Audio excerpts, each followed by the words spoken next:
Yo, hello guys, balik lagi bersama gua di channel Victor Techno. Di video kali ini, gua mau rakit PC 1 jutaan versi AMD. Dan tanpa basa-basi lagi, langsung saja ke komponen PC-nya. Oke, untuk motherboard, gua menggunakan motherboard ECS A68. Motherboard ini menggunakan soket FM2+ yang support RAM sampai 16GB DDR3 2113 MHz. Untuk harga dari motherboard ini yaitu ada di Rp375.000. Dan untuk prosesornya gua menggunakan prosesor AMD A8 7600. Prosesor ini menggunakan soket FM2+ dan sudah 4 core dan 4 thread dengan TDP 65W. Untuk frekuensi prosesor ini ada di 3.1 GHz up to 3.8 GHz.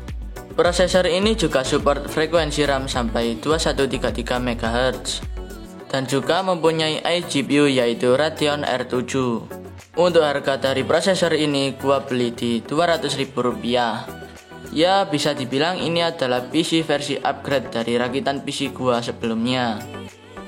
Dan untuk HSF-nya gua menggunakan HSF standar dari AMD soket FM2+ karena nanti gua nggak overclock prosesornya. Dan untuk harga dari HSF standar soket FM2+ yaitu ada di Rp25.000. Dan untuk RAM-nya gua menggunakan RAM 4x2GB alias 8GB. Walaupun RAM ini berbeda merek, tapi speednya masih sama yaitu ada di 1600 MHz. Dan untuk harga dari RAM 4GB 1 keping yaitu ada di Rp45.000. Dan untuk storage, gua menggunakan SSD 128GB dari merek Midas Force. Untuk harga SSD 128GB yaitu ada di Rp150.000. Dan untuk file-file atau game-game, gua taruh di harddisk 500GB dengan Sentinel 100%. Untuk harga harddisk 500GB bekas dengan Sentinel 100% yaitu ada di Rp80.000. Dan untuk power supply, gua menggunakan power supply yang 35 ribuan di Shopee. Bang, apakah aman pakai power supply yang di bawah 100.000 dan belum 80+? Apalagi bekas. Ya, power supply ini sudah gua tes pakai power supply tester dan tegangannya itu normal. Dan juga tegangan listrik di rumah gua itu stabil. Dan PC ini tidak dipasangkan VGA eksternal yang boros daya. Tapi saran saya kalau kalian mau rakit PC itu pakai power supply yang bagus, yang sudah ada 80+ resminya, biar PC kalian itu aman sentosa. Dan untuk casing, gua menggunakan casing bekas standar yang jadul. Untuk casing seperti ini harganya ada di 50 ribuan. Tapi saran saya kalau beli casing itu di toko offline saja, jangan toko online, soalnya mahal di ongkirnya. Dan sekarang kita hitung berapa total harga rakitan PC ini. Dan total harga rakitan PC kali ini adalah 1.005.000. Dan sekarang kita lanjut ke opsi upgrade. Apa saja sih PC ini yang bisa di-upgrade? Yang paling pertama di-upgrade adalah power supply-nya, di-upgrade ke yang ada 80+-nya. Dan yang kedua yang bisa di-upgrade yaitu prosesor. Prosesor bisa di-upgrade ke A10 7000 series atau dan lain-lain. Dan yang ketiga yang bisa di-upgrade yaitu RAM, bisa dinaikkan ke 16GB. Dan keempat yang bisa di-upgrade yaitu VGA. VGA bisa ditambahkan VGA eksternal, tapi kemungkinan ada bottleneck. Dan menurut saya nanti juga mubazir, mending pakai iGPU-nya saja. Dan yang bisa di-upgrade kelima yaitu casing, bisa digantikan ke casing gaming. Dan sekarang kita lanjut ke tes gamenya. Di sini saya tidak tes benchmark prosesor dan iGPU-nya. Oke, untuk game yang pertama yang dites yaitu GTA San Andreas dengan settingan 900p sedang, fishing mati, berhasil mendapatkan 40-an sampai 50-an FPS.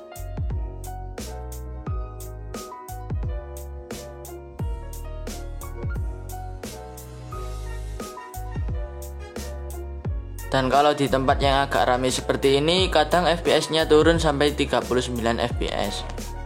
Tapi menurut gua ini masih lancar dan masih playable. Dan walaupun di tempat ramai seperti ini, FPS-nya masih stabil di 40-an FPS.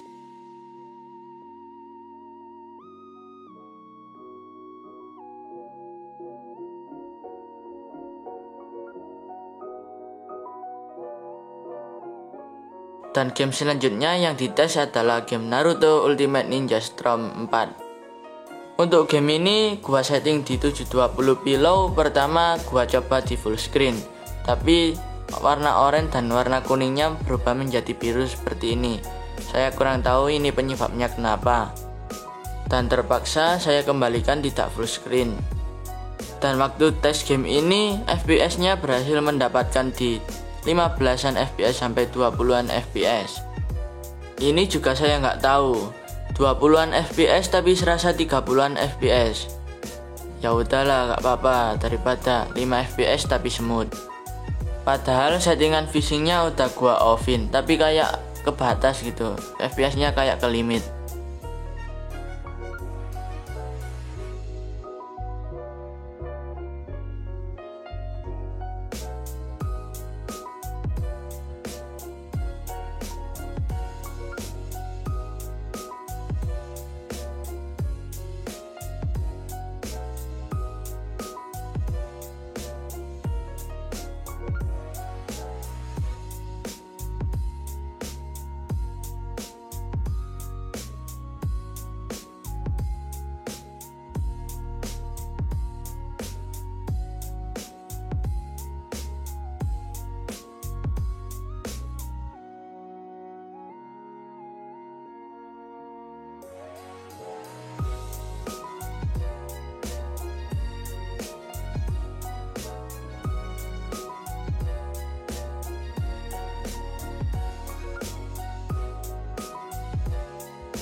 Dan untuk game selanjutnya yang dites yaitu GTA 5 dengan settingan 720p normal dengan fishing off. Kalau jalan kaki di tempat sepi seperti ini mendapatkan FPS di 40an FPS stabil.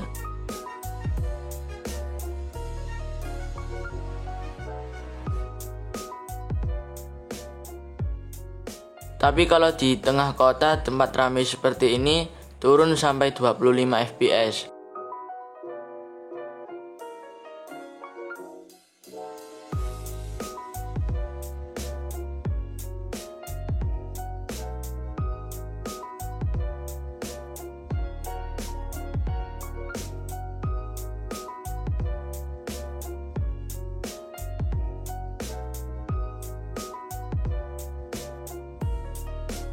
Tapi kalau di tempat seperti ini, di tempat pegunungan mendapatkan ya sama di 40an FPS stabil.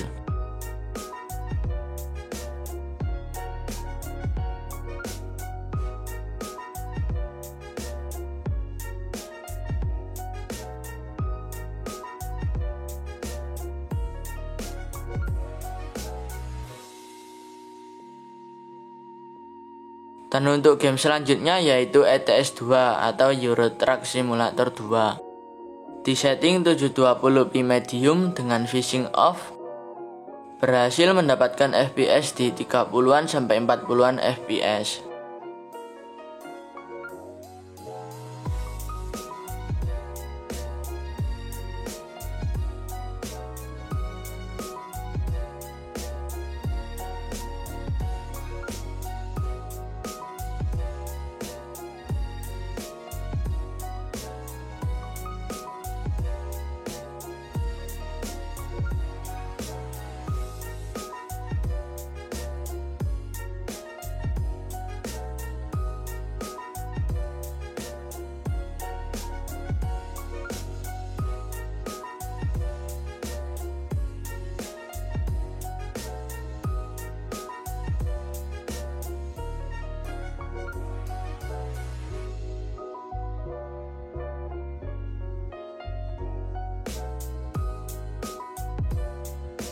Dan game selanjutnya yang dites yaitu PES 2021. Ini game bola, di setting 720p low, vision off.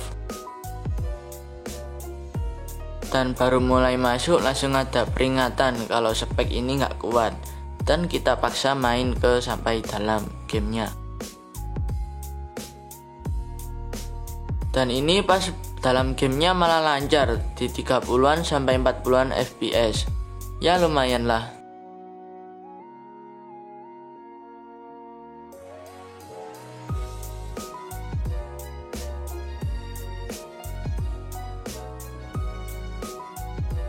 Dan pas saat replay atau selebrasi ternyata masih lancar di 40-an fps.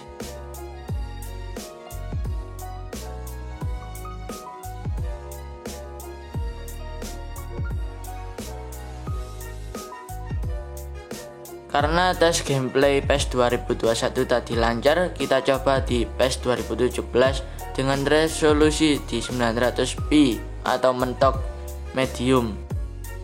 Ternyata masih lancar di 40-an sampai 60-an fps.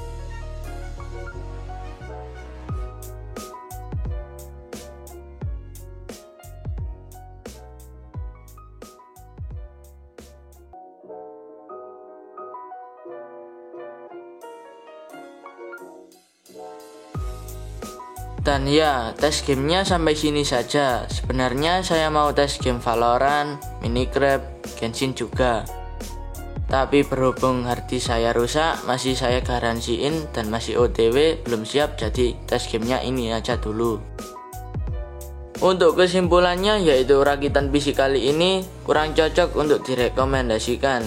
Soalnya dengan budget segitu, kalau menggunakan prosesor Intel mungkin lebih baik performanya dengan VGA apa gitu. Dan ya, videonya sampai sini aja. Kalau gua ada salah, gua minta maaf sebesar-besarnya. Sampai jumpa di video selanjutnya.